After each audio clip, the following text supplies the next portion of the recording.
Hello students, today's worksheet is worksheet number 44 for class 9th subject English. You have to write your name, then your class teacher's name. This worksheet is based on your chapter 4, Kingdom of Fools, मूर्खों का साम्राज्य. It's very interesting story. You should read this story from your text book also. आप अपनी text book से story को पढ़ना, बहुत ही इंटरेस्टिंग स्टोरी है, you will like it. Let's start this worksheet. Kingdom of fools is a Kannada folk tale. Kingdom of fools Kannada भाषा की फोक टेल है, एक लोक कहानी है. The king in this story wanted to introduce novelty in his administration. जो राजा होता है इस कहानी के अंदर, वो अपने एडमिनिस्ट्रेशन के अंदर कुछ नॉवेलिटी लाना चाहता है, तो यानी कि नयापन लाना चाहता है. He ordered all his people to sleep by day and work by night. तो वो क्या करता है, अपने जो राज्य में जितने भी लोग होते हैं उनको ऑर्डर देता है कि वो दिन में तो दिन में सोएंगे और रात को काम करेंगे. नॉर्मली क्या होता है, लोग दिन में काम करते हैं, रात को सोते हैं. तो वो नएपन के चक्कर में ऐसे रूल्स बना देता है, क्योंकि राजा जो होता है फुलिश होता है, मूर्ख होता है. तो वो कहता है कि दिन में तो सब लोग सोएंगे और रात को सब लोग जागेंगे. He also introduced a market where all the things were sold very cheap. और ऐसी मार्केट इंट्रोड्यूस करता है, ऐसी मार्केट बनाता है जिसके अंदर वो कि सभी चीज़ें, वो कहता है कि ऐसी मार्केट बनाओ जिसके अंदर सभी चीज़ें बहुत सस्ती बिकेंगी. The price for any object was 1 Dudu.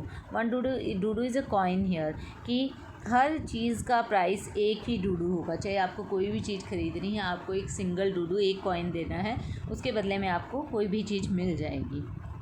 A wise guru and his disciple enjoyed their stay in that kingdom for a short while, but the guru soon realized that staying at such a place was not safe or secure, because the king and the ministers were making foolish decisions to run the kingdom. अब एक बार क्या होता है उसके kingdom में, summary दी गई है बेटा, फुल स्टोरी नहीं है इस वर्कशीट के अंदर. आप फुल स्टोरी जाकर अपनी टेक्स्ट बुक से पढ़ सकते हैं, तो इसमें आपको शॉर्ट फॉर्म में दी गई है. तो ये बताते हैं कि उनके किंगडम में एक बार एक बहुत ही बुद्धिमान गुरु और एक उनका जो शिष्य होता है वो आते हैं, वहाँ पर कुछ दिनों के लिए रुकते हैं और वो सब देखते हैं.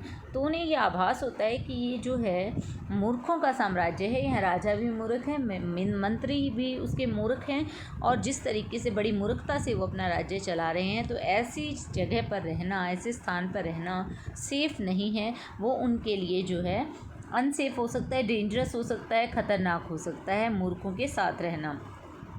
But the disciple decided it was very comfortable place to stay at. लेकिन जो उसका शिष्य होता है गुरु का, वो ये डिसाइड करता है कि अरे बड़ा कंफर्टेबल है यहाँ रहना, तो सब कुछ इतना सस्ता मिल रहा है, ठीक है, बड़ा आराम है, काम नहीं करना पड़ रहा है, तो उसे वहाँ पर जो है अच्छा लगता है कि नहीं, यहाँ पर रहना कंफर्टेबल है. He stayed and enjoyed everything for a डूडू एंड गॉट फैट.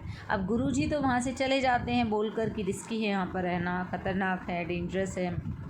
चेला जो होता है, जो शिष्य होता है, वो वहीं पर ठहर जाता है और वो सब चीज़ों का बड़ा एंजॉय करता है, खाना पीना खूब खाता है, क्योंकि एक डूडू देना पड़ता है, एक ही कॉइन देना पड़ता है, और बहुत मोटा हो जाता है. On one occasion a thief broke a wall to loot a merchant. अब एक दिन क्या होता है कि एक जो चोर है, एक व्यापारी के घर में सेंध लगाता है, उसके घर में चोरी करने की कोशिश करता है. The wall collapsed and the thief died. और जब वो सेंध लगा रहा होता है दीवार में, तो वो दीवार जो है उस पर गिर जाती है और चोर मर जाता है. The thieves brother complained against the minister. अब मिनिस्टर के पास जाकर कंप्लेन करता है जो चोर का भाई होता है. However the king and the ministers could not decide who was guilty. King और मिनिस्टर डिसाइड ही नहीं कर पाते हैं कि कौन गिल्टी है इसमें से, क्योंकि जो है देखो, मूर्खों का साम्राज्य, जब आप स्टोरी को पढ़ेंगे, अभी इसमें डिटेल में नहीं दिया हुआ, फिर भी मैं थोड़ा सा आपको बता देती हूँ कि जब चोर का भाई इल्ज़ाम लगाता है कि भी मर्चेंट के घर की दीवार गिरी है, तो मर्चेंट को पकड़ो. सभी मूर्ख होते हैं उस राज्य में, तो राजा आदेश दे देता है, हाँ भाई उस व्यापारी को पकड़ के लाओ, उसी को फांसी पे चढ़ाएंगे, उसी को सजा देंगे, क्योंकि उसके घर की दीवार गिरी है.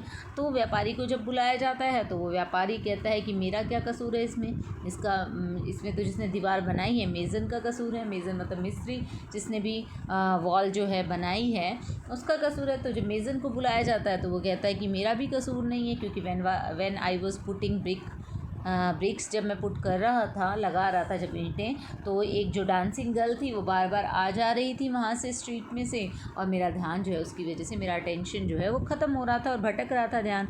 तो कसूर मेरा नहीं है, डांसिंग गर्ल का है।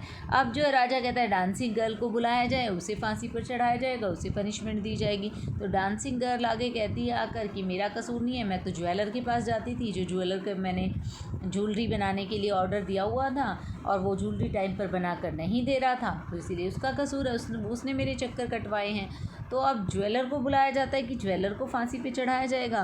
तो जब ज्वेलर को बुलाया जाता है, ज्वेलर कहता है कि मैं तो इसीलिए नहीं इसकी ज्वेलरी बना पाया क्योंकि मैं एक मर्चेंट की अर्जेंट ऑर्डर तैयार कर रहा था, और बाद में पता लगता है वो तो सेम ही मर्चेंट था जिसके घर की दीवार गिरी थी। अब घूम फिर कर फिर राजा जो है मंत्री उस मर्चेंट को बुलाता है कि उसी को फांसी पे चढ़ाया जाएगा। कि तो मर्चेंट कहता है मेरे पिता ने ऑर्डर दिया था, वो तो अब नहीं रहे। तो राजा कहता है कि ठीक है, तुम्हारे पिता का जो भी है तुम्हें ही भुगतना पड़ेगा क्योंकि उन्हीं का कसूर था। जब उनका जो भी है प्रॉपर्टी तुम यूज़ कर रहे हो, तो उनकी जो भी उन्होंने गलत काम किया जिसकी वजह से आज ये हुआ, तो वो भी तुम्हें ही भुगतना पड़ेगा। तो वो स्टेक बनाने का ऑर्डर दे देते हैं, फांसी का तख्ता बनाया जाए जिसके ऊपर फांसी पे चढ़ाया जाएगा। ठीक है, अब उन्हें किसी ना किसी को जो है स्टेक जब बनाते हैं तो वो इतना बड़ा बन जाता है कि उस पर जो मर्चेंट होता है वो बहुत ही थिन होता है, तो वो उस पर नहीं आ सकता। तो अब क्योंकि राजा मूर्ख है, मंत्री मूर्ख है, मूर्खों का साम्राज्य, तो डिसाइड करते हैं स्टेक तो बन गया है, तख्ता तो बन गया फांसी का, कोई ना कोई तो फांसी पर चढ़ाया जाएगा, उसे वेस्ट नहीं किया जाएगा। तो अब वो क्या करते हैं, आगे पढ़ते हैं। ये स्टोरी जो है इस पैसेज में नहीं दी गई बेटा, आप जब डिटेल में पढ़ेंगे तो आपको पता लग जाएगी। They just decided someone must be punished to death, but the size of the stake was too large. अब वो डिसाइड करते हैं कोई ना कोई तो जो है किसी ना किसी को तो पनिशमेंट देनी है, किसी न किसी को तो सज़ा देनी है, और साइज़ जो था वो बहुत लार्ज हो गया था स्टेक का। So to see that punishment was given to someone, the disciple was arrested to be put on stake despite no fault of his. तो ये देखते हुए कि किसी न किसी को सज़ा देनी है, तो जो इस पर फिट आता है इस स्टेक के ऊपर उसको लाया जाए। तो डिसाइपल जो खा पी कर इतना मोटा हो चुका था, उसके बिना किसी कसूर के उसे अरेस्ट किया गया, पकड़ लिया गया कि इसे ही फांसी पे चढ़ाया जाएगा। ये सही फिट साइज़ है इसके लिए, स्टेक के लिए। Luckily the wise Guru return and saved his disciple by making a clever plan. और बहुत ही जो है डिसाइपल डर जाता है, घबरा जाता है, अपने गुरुजी को याद करता है, और बाय चांस जो है उसका लक अच्छा होता है कि गुरुजी जो है वापस आ जाते हैं, बुद्धिमान होते हैं, और एक क्लेवर प्लान बनाते हैं अपने डिसाइपल को बचाने का। The king and the minister hung themselves after releasing the guru and the disciple. अब किंग एंड मिनिस्टर जो मूर्ख होते हैं उस प्लान में फंस जाते हैं जो गुरुजी ने बनाया होता है, और ख़ुद जो है अपने आप को फांसी पर हंग कर लेते हैं, लटका लेते हैं, और गुरु और डिसाइपल को छोड़ देते हैं। The people crown the guru and the disciple as the new king and the minister. जो वहाँ के लोग होते हैं वो गुरु को और उसके जो शिष्य होते हैं उनको वहाँ का नया राजा और मंत्री बना देते हैं। तो क्या प्लान था गुरुजी का, जब आप स्टोरी पढ़ेंगे तो आपको पता लगेगा। ठीक है, आप अपनी मोमेंट्स की बुक से ये स्टोरी पढ़ सकते हैं, ऑनलाइन भी पढ़ सकते हैं। इस पर ये देखिए यहाँ पर लिंक दिया गया है, इस लिंक पर जाकर आप ऑनलाइन भी स्टोरी को पढ़ सकते हैं। और मैं बता देती हूँ कि क्या उन्होंने प्लान किया था। प्लान ये किया था गुरुजी ने जो है जाके डिसाइपल को बताया कि जैसा मैं कहूँ वैसा ही करना, और जाकर राजा को कहा कि मुझसे पहले जो है मेरे शिष्य से पहले मुझे जो फांसी पर चढ़ाया जाए। तो अब शिष्य जाकर कहने लगा नहीं, मुझे पहले चढ़ाया जाए, गुरु का स्थान ऊंचा होता है, पहले शिष्य जाएगा, शिष्य मरेगा। तो लेकिन गुरु ने कहा नहीं नहीं, मैं बड़ा हूँ, गुरु हूँ, तो पहले मैं मरूँगा, मुझे फांसी पर चढ़ाया जाए। तो राजा कंफ्यूज हो गया कि ये मरने को क्यों इतने आतुर हो रहे हैं। तो राजा ने पूछा कि गुरुजी ऐसी क्या बात है जो आप मरना चाहते हैं। तो राजा ने जो गुरुजी ने कहा कि अगर आप मुझे पहले फांसी पर चढ़ाएंगे तो मैं आपको बताऊं, नहीं तो नहीं बताऊंगा। तो उन्होंने कहा चलो ठीक है, आप बताओ। तो उन्होंने कहा कि हम पूरा साम्राज्य जो है पूरा विश्व घूमे हैं, पर ऐसा राज्य हमें कहीं देखने को नहीं मिला। आपका राज्य तो बहुत अच्छा है, और जो ये तख्ता आपने बनवाया है, फांसी का जो स्टेक बनवाया है, ये तो बहुत ही होली स्टेक है। आज तक इस पर कोई नहीं, किसी की डेथ नहीं हुई, कोई इस पर लटकाया नहीं गया। तो जो भी इस पर पहले लटकेगा, पहले मरेगा, वो अगले जन्म में इस देश का राजा बनेगा, इस राज्य का। और जो दूसरे नंबर पे जाएगा वो मंत्री बनेगा। अब क्योंकि राजा और मंत्री तो मूर्ख थे तो वो इस प्लान के अंदर फंस गए। उन्होंने सोचा कि हम अपना राज्य किसी और को क्यों दें, क्यों ना हम ही मर जाते हैं पहले इस स्टेक के ऊपर, हम ही फांसी लगा लेते हैं। तो इस तरीके से उन्होंने खुद को ही उनको छोड़ दिया और खुद जो है गुरु और डिसाइपल बनकर खुद को फांसी पर लटका लिया। अगले दिन जब उनकी जो है डेड बॉडीज़ मिली तो जनता ने उन्हें पहचान लिया, अरे ये तो राजा और मंत्री थे। तो गुरु और जो शिष्य था उनको जो है वहाँ का राजा और मंत्री बना दिया और उन्होंने अपने तरीक़ों से सही तरीके से उस राज्य को फिर चलाया। तो इसीलिए चैप्टर का नाम था द किंगडम ऑफ फूल्स। मैंने आपको स्टोरी ऑलरेडी बता दी है, आप चाहें तो आप जो है मोमेंट्स की बुक में इसे पढ़ सकते हैं और ज़रूर पढ़ें, आपको बहुत अच्छी लगेगी। जो भी डिटेलिंग रह गई है वो आपको जब आप रीड करेंगे स्टोरी तो आपको पता लग जाएगा। तो आइए क्वेश्चंस करते हैं अब इसके। देखिए फर्स्ट क्वेश्चन है, what new schemes did the idiot king introduce in his state.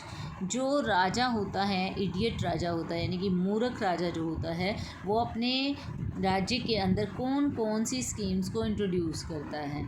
देखिए शुरू में ही हमने पढ़ा था कि वो क्या इंट्रोड्यूस करता है। आप सेकेंड लाइन में देख सकते हैं इसका आंसर।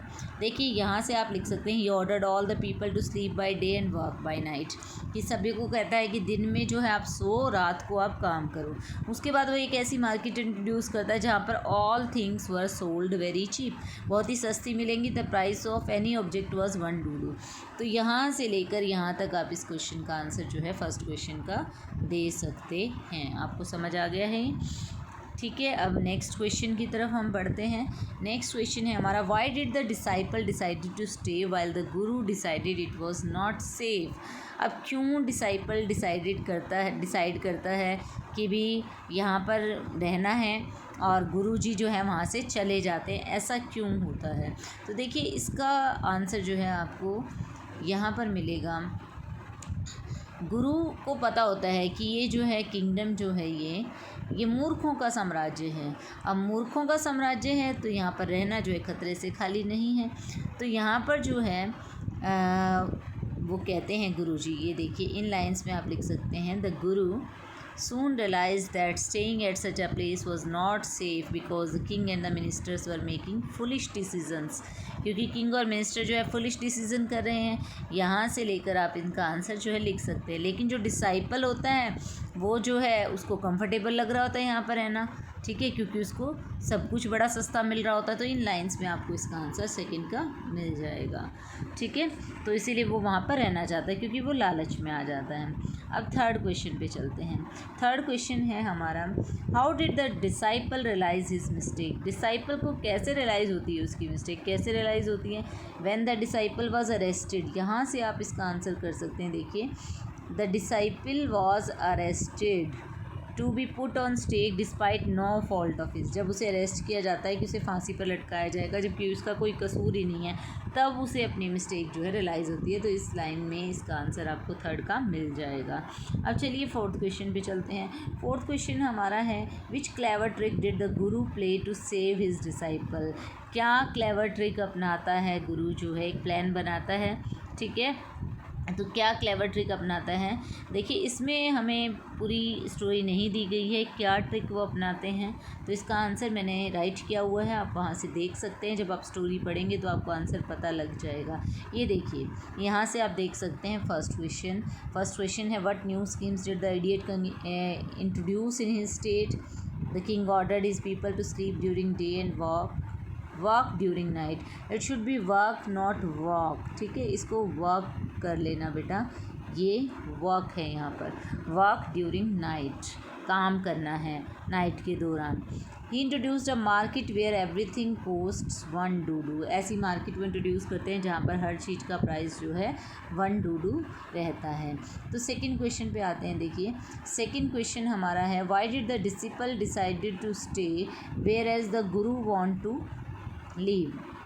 ये जो क्वेश्चन है हमारा, गुरु डिसाइड करते हैं कि सेफ़ नहीं है जबकि डिसाइपल वहीं रहना चाहता है। तो इसका आंसर आपका ये हो जाएगा, because it was a kingdom of fools so it was dangerous to live there. क्योंकि मूर्खों का साम्राज्य है तो वहाँ रहना खतरनाक है। बट द डिसाइपल जो है वो टेम्प्टेड हो जाता है, वो लालच में आ जाता है, that he could enjoy everything at cheapest rate. उसे लगता है कि हाँ तो सब कुछ मिल जाएगा, बड़ा ही सस्ता मिल जाएगा, इसीलिए वो लालच में आकर वहीं पर रह जाता है। अब देखिए थर्ड क्वेश्चन का आंसर क्या होगा। How did the disciple realise his mistake. He realise his mistake when he was arrested to be put on stake. जब उसे स्टेक पे डालने के लिए, फांसी के तख्ते पर चढ़ाने के लिए अरेस्ट किया जाता है, उसका कोई कसूर भी नहीं होता, तब उसे अपनी मिस्टेक रियलाइज़ होती है, गलती रियलाइज़ होती है कि मूर्खों के साथ रहना खतरे से खाली नहीं है। अब देखिए फोर्थ क्वेश्चन था हमारा, which clever trick did the guru play to save his disciple. क्या ट्रिक अपनाते हैं, जब आप स्टोरी पढ़ेंगे तो आपको पता लगेगा। The guru told the story to the king that whoever go to the stake first and second would be the king and the minister in next life. Guru जो है ये कहानी सुनाते हैं किंग को कि जो भी पहले फांसी के तख्ते पर जाएगा, पहले और दूसरे नंबर पे, वो अगले जन्म में राजा और मंत्री बनेंगे। दस द फुलिश किंग और मिनिस्टर जो है उनके प्लान में आ जाते हैं। Got trapped and hung themselves on the stake in temptation, और लालच में आकर वो अपने आप को ही फांसी पर लटका लेते हैं। तो देखिए ये आपको आंसर समझ आ गया होगा कि किस तरीके से आपको इसका आंसर करना है। तो आइए चलिए ऊपर चलते हैं, ऊपर जो क्वेश्चंस हमारे रह गए थे उनको कंप्लीट करते हैं। Answer the following questions by choosing the correct answer. अब देखिए इसमें आपको करेक्ट आंसर चूज़ करना है। Who was hanged by the executioner at night. जो एग्जीक्यूशनर था उसने रात को किसको लटकाया फांसी पर, किसको लटकाया था। Guru and king, disciple and the guru, thief and the mason, या king and the minister. So king and the minister is the right answer. राजा और मंत्री को ही लटकाया फांसी के तख्ते पर रात को। How many people were considered to be punish. कितने लोगों को सज़ा दी जानी थी, 2। ठीक है। Why did the king decided to hang the disciple. राजा ने क्यों तय किया क्यों डिसाइपल को फांसी पर लटकाएगा। बिकॉज ही वॉज गिल्टी, क्योंकि वो कसूरवार था। बिकॉज ही वॉज थीफ, क्योंकि वह चोर था। Because he was fat, because he disobeyed the guru, क्योंकि वो गुरु की का कहना नहीं माना था। या मोटा हो गया था, क्योंकि वो मोटा हो गया था, इसलिए राजा ने डिसाइड किया था ताकि वो स्टेक के ऊपर फिट आ सके। Who became the new king and the minister of the kingdom. नए राजा और मंत्री कौन बने थे, तो आपको पता लग गया स्टोरी से। Option number 2 is the right answer, Guru and the disciple. I hope you understood the worksheet and will do it very easily. So do it at the earliest and stay safe and keep fighting against COVID-19. Always wear a mask, wash your hands at proper intervals, maintain proper hygiene. Thank you.